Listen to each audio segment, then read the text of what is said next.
I want to welcome each of you back to the Dang Right, a Melissa football podcast with Coach Nally. I'm your host, Coach Nally. I want to thank Mr. Kramen and the duo of Max and Shipp for putting on this podcast. Max and Shipp are like the duo of Riggs and Murtaugh from the Lethal Weapon movie franchise. They're not too old for this stuff. Max and Shipp are the greatest. Now on to our guests. Our guest today is someone that I've had the pleasure of watching grow up. I've got the unbelievable opportunity to coach and now have the honor to coach with. Today's guest is Coach ZACH WILKE. Welcome to the podcast, ZACH WILKE. What up, Coach? Happy to be here. Dang right, dang right. All right, Zach, give us the excellent journey of Zachary Wilke. All right, I'm gonna start with it's kind of short, you know. That's okay, man. You're not that old. So I grew. Well, I was born on the south side of Chicago. Yeah. Me and my mom. The Bears. Yep.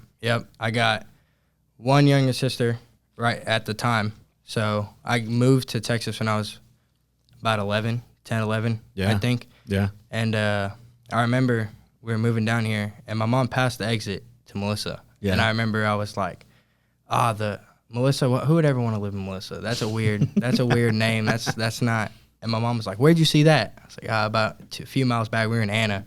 She's like, oh, that's where we're living, because she didn't tell us where we were moving. We just got in the car, packed all our stuff up, moved here. But I went to school here from 5th grade all the way to high school. Dang right. Graduated. Dang right. When I graduated, it was a little weird. Graduated during COVID. Yeah. So I'm glad I went to a small town school, because we got to walk the stage and do all that. I know other schools didn't get to do that. Right. But after I graduated, I went to the University of North Texas. Dang right, Mean Green. I went there. Talons up. Yep. Went there for 4 years. Right. I got a degree in kinesiology. Dang right. And at UNT, they have different kinesiology paths that you can take. There's like 4, I think. I chose the teaching path. So I chose EC through 12. I got my teaching cert from early childhood education all the way to 12th grade. And I had to minor. So I minored in recreation event sports management. Dang right. And, I wanted to coach and teach. And I had the pleasure of coming back home to Melissa. Dang right. I'll be teaching here. Coaching here in the fall. So I went to UNT, and there was no 4 paths. Okay, it was 1 path. You know, when I went there, if you're a kinesiology major, you could not have a minor. It was just kinesiology, and then you had to go through the teaching courses. So, but dang right, man. Another mean green eagle on the staff. They made you get a minor? Yeah, that was like part of because. Well, obviously, when I went to college, it was weird. It was during COVID. So I didn't go to orientation. It was all online. And I remember I was sitting there. And I didn't even know what kinesiology was, if I'm going to be completely honest. I got into the orientation, and she was like, what do you want to do? And I was like, I just want to coach. Like, that's what I want to do. Because originally, I was in education. I was going to get, like, a certain math or English or something. Heck yeah. And I was like, I just want to coach, like, at the time. I didn't really understand how big. Yeah, man, you're 18 years old. Yeah, I didn't really understand like that teaching is more important than coaching at the end of the day. I do now. Right. So, I mean, I was like, I just want to coach. She was like, all right, well, then education isn't going to fit you. We need to switch you to kinesiology. And I was like, well, I don't want to be a doctor. I remember my mom was in the room, and I was like, I don't want to be a doctor. And she was like, she started laughing the girl at my orientation. She was like, kinesiology is not being a doctor. I was like, that's what most coaches go into. And I was like, you know what, sign me up. She was like, you need a minor. And I was like, man, I'll just do like business or entrepreneurship or something. And she was like, no, you're going to do recreation event sports management. I mean, I only had to take like 4 classes for it. And it was easy. Wow. I mean, yeah, dude, it was you can't beat that, dude. Yeah. No. Did you have to take like basketball and, weightlifting? I took the weightlifting class. That class was so easy. What about the dance class? No. So I had to take there was either coaching basketball or coaching soccer. And I took it with Caleb Cruz, actually. Dang right you did. Soccer. Dang right. We took that. But, yeah, coaching soccer was fun. I mean, I went to class every day, and we put some cleats on, and we played 5v5 soccer. Our teacher that we had would play professional in England. Oh, wow. Yeah. Wow. So he was pretty cool. He had a strong accent, and he'd just go out there, roll out some balls, and say, just go play. Dang right. Man, that was some of my favorite classes at UNT. All right, man, let's talk about the nickname The Butcher, man. Do you remember how you got it?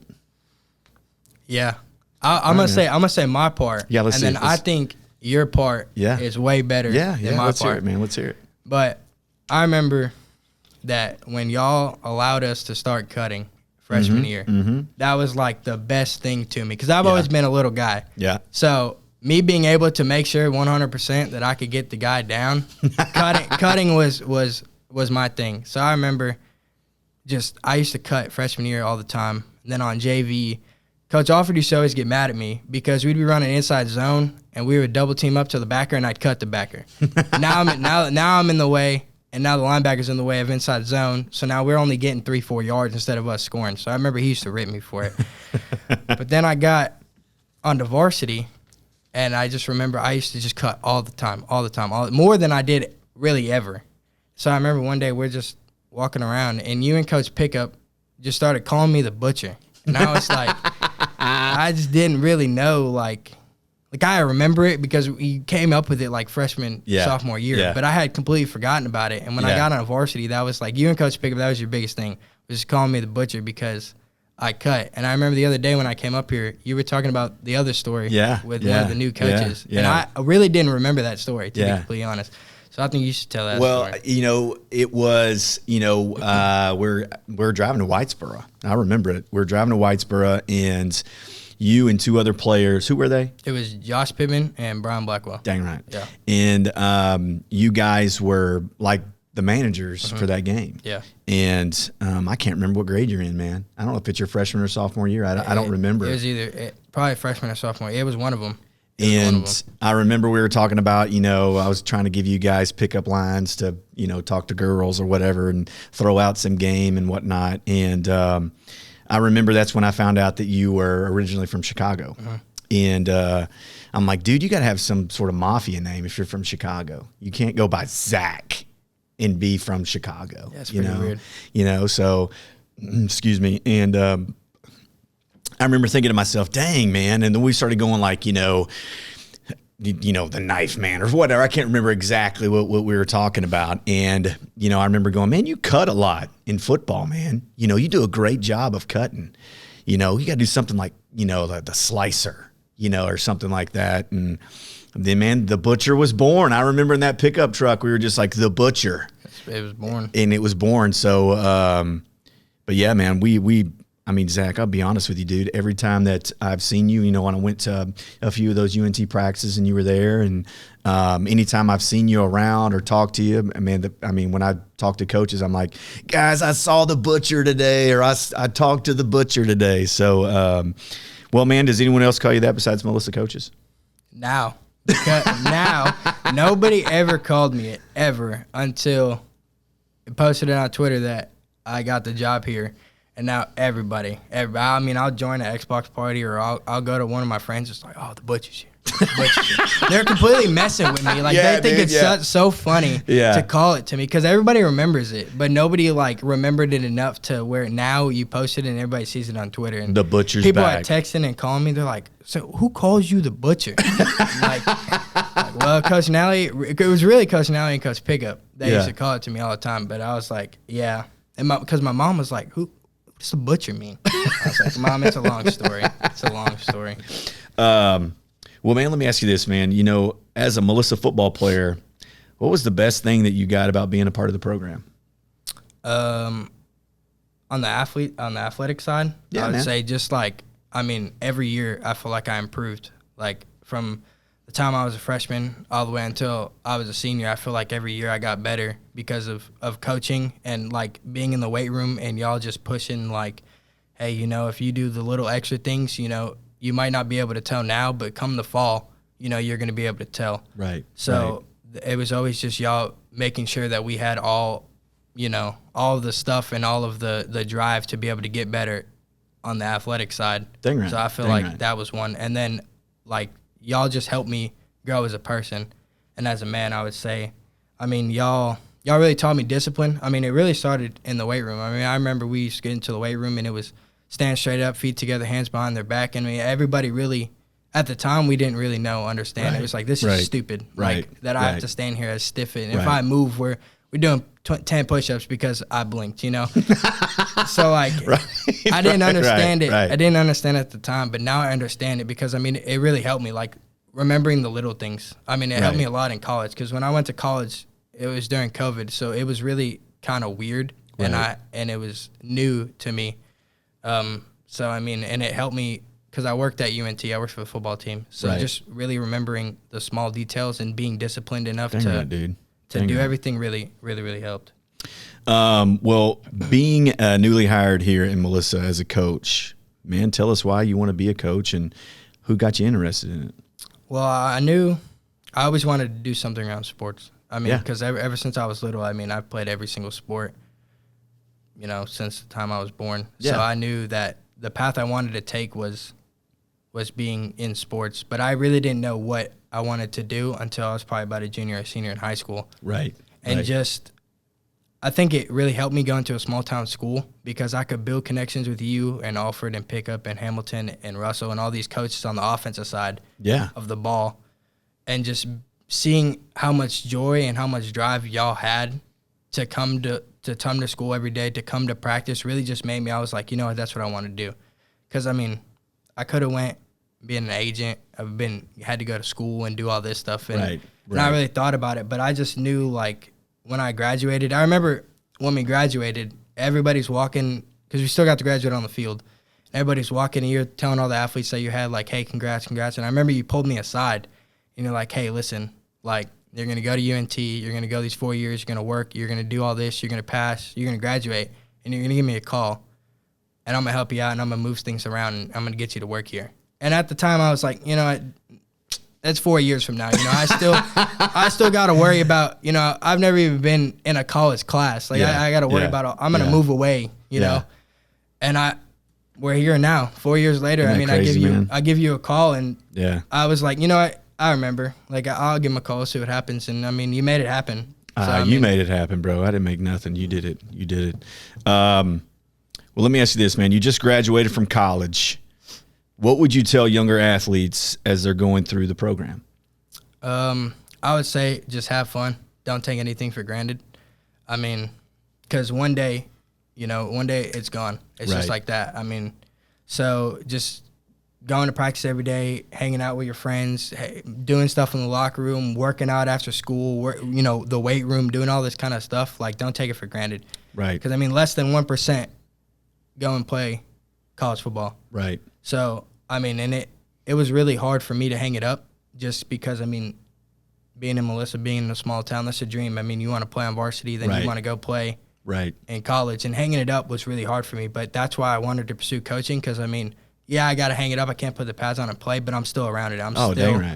I'm still doing everything that I want to do. It's just I can't, you know, go out there and play. But and I would say in college, I mean, just going out and being part of the university, like being like the seniors that are about to graduate, like just go out, meet people. That's the biggest thing is meet people. A lot of people that go to college say that college was boring or that they didn't have fun in college, and it's because they just sat around. They didn't go meet people. And I know, like, some people don't want to go and talk to other people. Like, that's how one of my sisters is. Like, she doesn't want to go out and meet people at all. Like, she's kind of just sit in her room, kind of just, I already know some people. You know, I'll go and talk to a stranger at Walmart and figure out his life story. So really just going out and talking to people and getting a part of the university. Like me becoming an equipment manager for the football team, that you know, I got to meet a lot of people, have a lot of fun. I mean, and college was fun for me. Right. So that's what I would say. You know, going back to,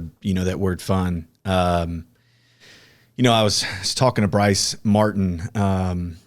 He came up here right before he went off to school last season, and he was like, Coach, I'll be honest with you. These kids, they don't understand. He goes, I would give my pinky toe just to practice one more time. Practice, not play, just to practice.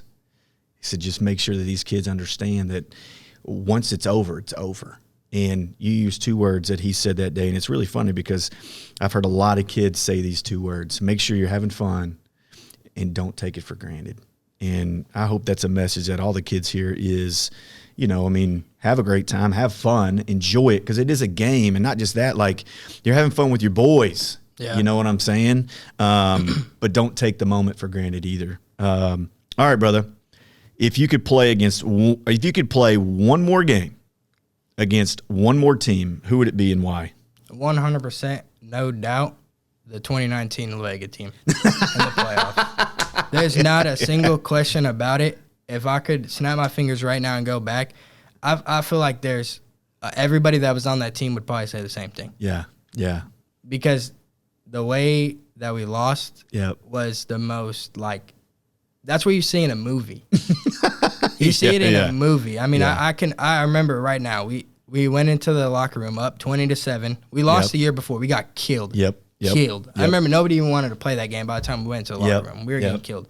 So going into that game, like, we all knew we could win, but there was a lot of people around, the town and in the school that were like, hey, y'all are going to get killed, like, all this stuff. I remember the biggest hater that we had was Dalton Hall.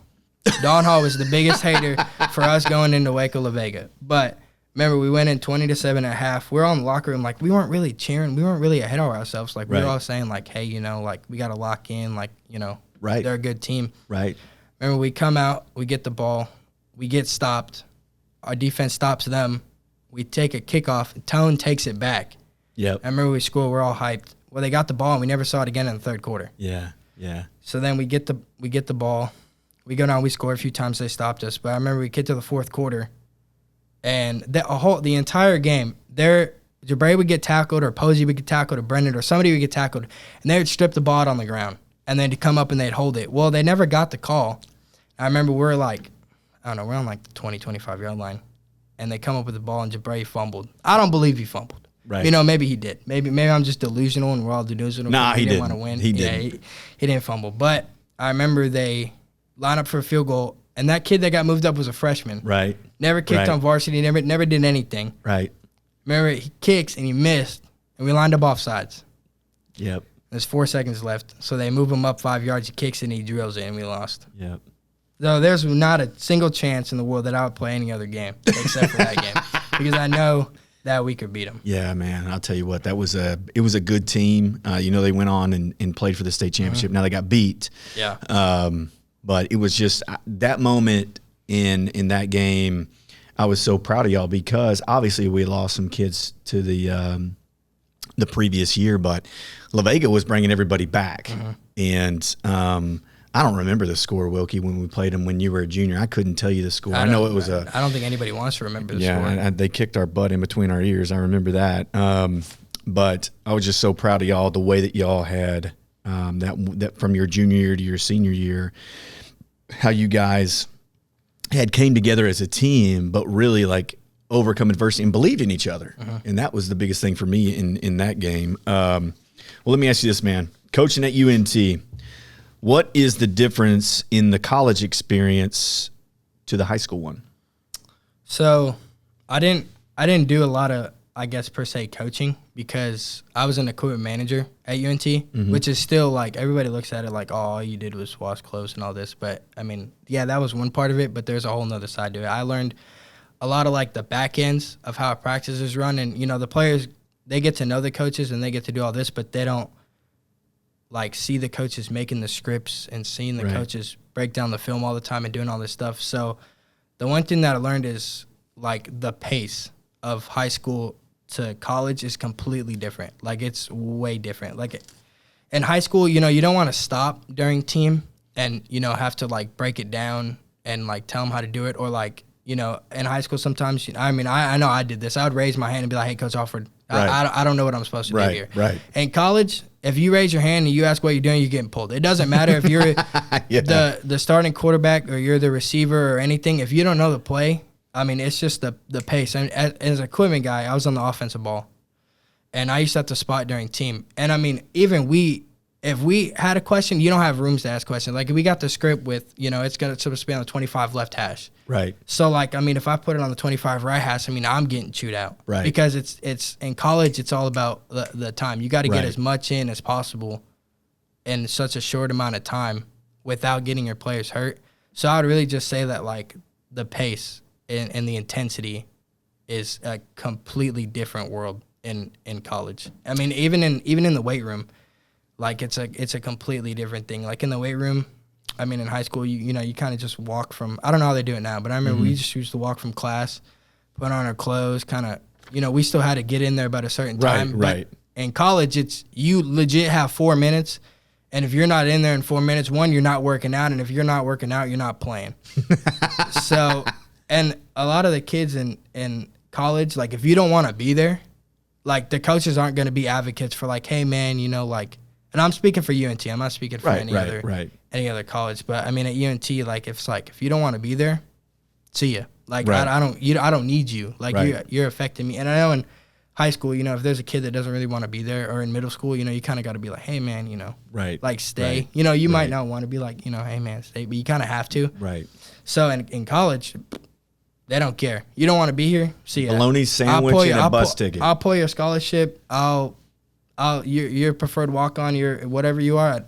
See ya. I don't need you. Next man up. I mean, that's really how it is in college. It's just the pace and the intensity is completely different. Well, Wilkie, here, my spot guy has always been Coach Phelps. So now he's kind of raised in the ranks a little bit, but if you were at spring ball at all, anyone listens at spring ball at all, the only person I yell at is Coach Phelps. Oh, I understand where he's coming from. Because it says it on the script, Wilk. Yeah.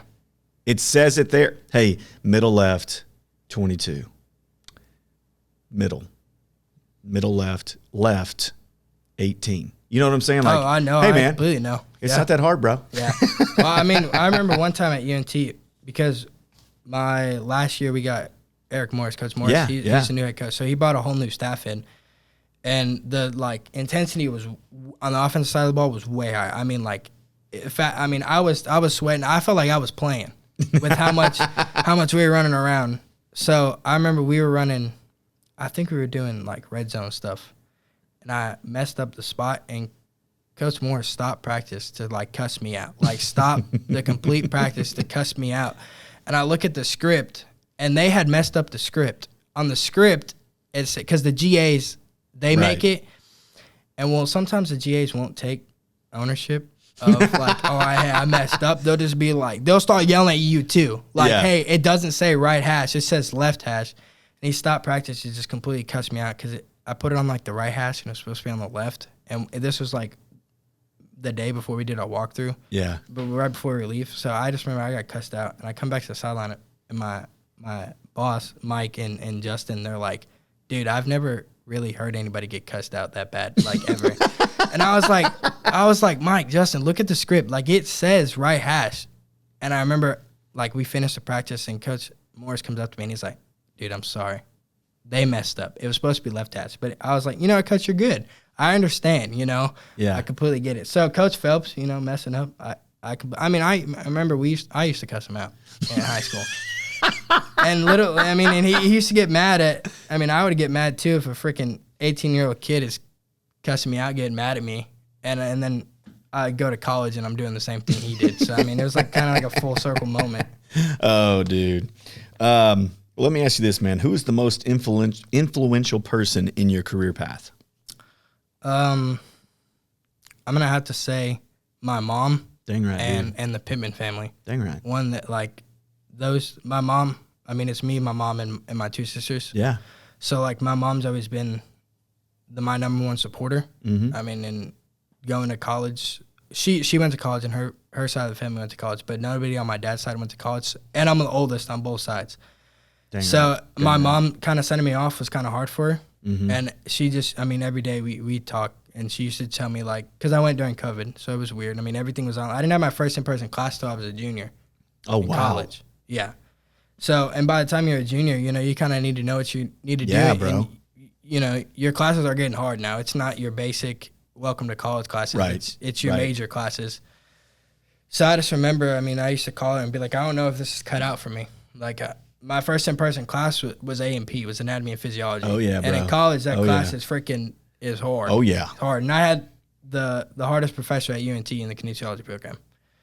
So I remember I just used to call her and be like, I don't think I can do this. Like, it's not going to happen. I'm going to have to become a blue-collar worker, or I'm going to have to go work construction or do something. Right. She's like, no, we're going to figure it out. We're going to get you a tutor. We're going to do all this. And I mean, she's just the biggest supporter for me. And then the Pittman family, I mean, I mean, I had the luxury of going to college and not having to worry about paying for rent, which is a huge thing. Yeah, man. Yeah. Because, I mean, I could just focus on my education. Right. And the money I was making in equipment, I mean, it was just like, you're mess around, go have fun money. So having my mom and the Pittman family really helped me out. They're the biggest influence. But besides them, I mean, I would say that it's Coach Alford. Yeah, dang right, Alfie. It's 100% Coach Alford, because I mean, do you know Alfie's a nickname from high school? It's Between the Legs Alfie. Between the Legs Alfie. Yeah, so he kept that one from us. They're playing softball, like a intramural or like against the teachers or something softball game, and he's playing third base, and the ball gets hit to him and it goes in between his legs. So they started calling him In Between the Legs Alfie. He kept that from us. It's probably a good thing. I remember when we found his huddle. I was actually sitting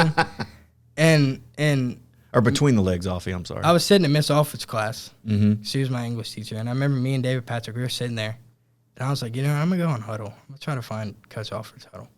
I remember we were just scrolling, and we found it. And we watched the whole thing. And I remember we were supposed to be, like, reading or, like, taking a we were supposed to be doing something. And I remember Miss Alford walked over to me and David and was like, hey, like, y'all are interrupting the class. Y'all got to do this. And I remember I turned the computer and I show her, and she starts laughing because we were watching this film from when he was at ETBU, and it was like the funniest thing. You know what's awesome though, Wilk, is now that you're bringing him up and just his story, it kind of reminds me a lot of yours. I mean, he works so hard. He was. He loved the game, and he worked so hard to be good at the game. But once again, like, he had to work to be good. Like, some people are just genetically gifted. Some people are just talented. But he had to put the work in to be good. You know what I mean? So, and that's you too. I mean, you had to put the work in to get on the field. Coach Alford had to put the work in to get on the field as a player. So I'm really glad that you said him, because, I mean, at the end of the day, Coach Alfie was one of the best coaches to walk through Melissa, at least in my 9 years that I've been here. So I'm glad you said him, because he's very well deserving of a little bit of a shout out. Yeah, Between the Legs Alfie. No, everybody used to tell me that, when I left, you're just gonna become another Alford. Like, you're just gonna be Alford. And I mean, it's like they were all joking, and I know, but I want to be Jacob Alford. Yeah, I make it like just. At the end of the day, that's that's a pretty good guy to be like. He used to tell me all the time, like, in high school, he was always a small guy. I mean, the smallest guy is normally the one that plays center. He was always small. I mean, he went to ETBU, and he was small. I mean, All-American. And he started, he played. And I mean, he used to tell me that, like, people used to tell him all the time, hey, your size, like, you're never going to be good. You're never going to do that. And I mean, he used to tell him, just, hey, throw it to the side and just work. Right. And I mean, then that's really what I did. And I mean, there's people that told me, like, hey, you're probably never going to play. And I mean, I just said, screw you, Dang right. I'm gonna play. And I mean, that's what I did. Dang right. Yeah. But you put the work in to play. Yeah. Let me ask you this, Wilk. If you could instantly become an expert in something, what would it be? Playing the guitar. Playing the guitar. Or golf. Golf? Or golf. I can't see that, Wilk. Or golf. Listen, playing the guitar, there's this dude in college, he played at UNT. His name is Asher Frau. He played the guitar. You could play a song for 30 seconds. It could be a song he's never heard in his life with anything, a ukulele, acoustic, any guitar, electric guitar, any guitar you gave him. He could just put it up to his ear for 30 seconds and play it. I remember I used to I was like a little white girl trying to, like, oh my God, this is so cool. Like, you should take me on a date.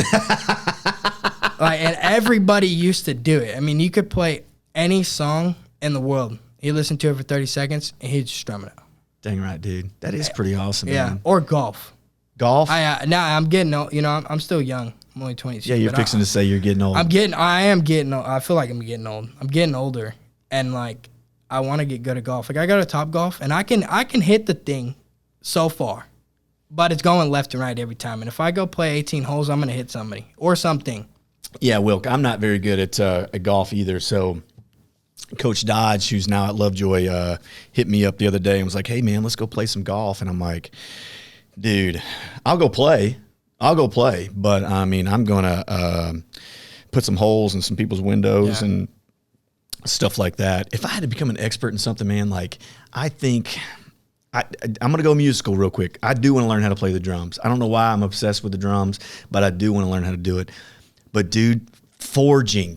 Did you hear what I just said, Wilkie? Forging. Like I want to take, and I've done it. My wife gave me a birthday present where I had to drive to, oh my gosh, where was it?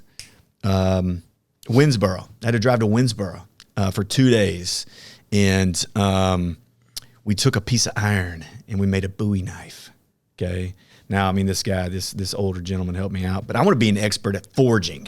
Like I want to make like swords, knives, you know, but also like a frying pan, you know, and things like that. So, but forging would be something like that. Who is the biggest prankster you've ever been around, and what is the best prank that they ever pulled? It's definitely me. All right, let's hear it. There's no doubt about it. I've always been told like the boy who cried wolf. Yeah. Everybody always tells me that that's me. Like one day it's gonna be something serious, and I'm gonna tell them they're not gonna believe me. So I like to mess around. I like to have fun. So I'll say that one, Zufelt. Yeah. So he would tell us one day, he was like, I don't remember what it was, but it was something very important. So I remember I was talking to like Garrett Bowen, Brian Blackwell, Josh Pittman, Bryce Martin, and I was like, dude, we should go and buy a bunch of saran wrap, and we should saran wrap his car.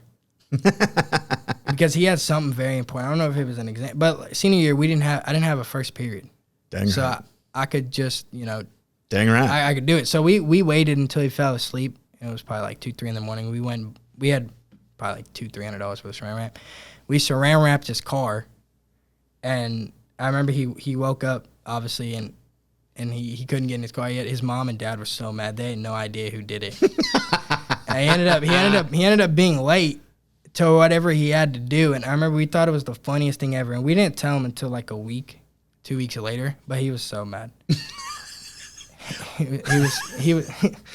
I can say that's a good guy to get though too. Yeah. You know it. Oh yeah. That's a good one to get. Yeah. Let me tell you this, Wilk. So I think I'm the best prankster ever. Okay, and I got a bunch, but I mean I've been around here scaring people, and that's something else. I'm just letting you know. Like since you're on the staff now, like be ready. You might get punched. I got those reflexes. You're gonna get like people are gonna be hiding in corners and stuff just to scare you. But so. You remember Coach DeZern? Mm-hmm. Okay, so we used to, back in the day, you could work these college camps. And so we're at Texas A&M for 2 weeks. And we're working this high school camp. And we had community showers, all right? So, but they had, the shower curtain, okay? So I went when Coach DeZern was taking a shower, and I stole all of his clothes. Okay. All right. And I came back, and this is the last day, like the kids are leaving. And I came back, and Wilkie, right when I got into the dorm room, man, I'm crying laughing. And all of a sudden I just hear this screaming. I'm talking about like the bathroom's down the hall. And I can hear this person just screaming my name and just cussing me out. And it was DeZern. And dude, now Wilkie, I am like just in tears. Like I'm just out of control laughing. And DeZern, he kicks the door open, and he's got the shower curtain around him. The shower curtain is crazy. He had ripped it down and got it, man. But yeah, brother. So, Zach, I want to thank you so much for being here today and spend some time with us on the podcast. Coach Wilkie, is there anything that you'd like to add or any final thoughts you'd like to share with our listeners before we conclude? I would say just like take life one step at a time. That's kind of what I'm doing now. I mean, I'm trying to not really think about the future, but more of like in the present, because you kind of got to live. Like just step by step. I feel like when I was a little younger, I mean, I kind of just like thought only about, the future, and I kind of forgot about what's happening now. And that kind of goes back to where I was saying, like, with the younger kids, kind of just have fun. Don't take everything for granted. I don't regret anything, but I think I take things just one day at a time, one step at a time. So. Dang right, man. Dude, it's been awesome spending some time with you, bro. We're fixing to spend a whole lot of time with each other, man. You know what I'm saying? I'm ready. Well, thank you for listening to the Dang Right podcast with Coach Nally. Thank you to our guest, Coach Wilkie, and thank you again to Mr. Kramen and his students for putting on this podcast. Have a great week, and it's always a great day to be a Cardinal.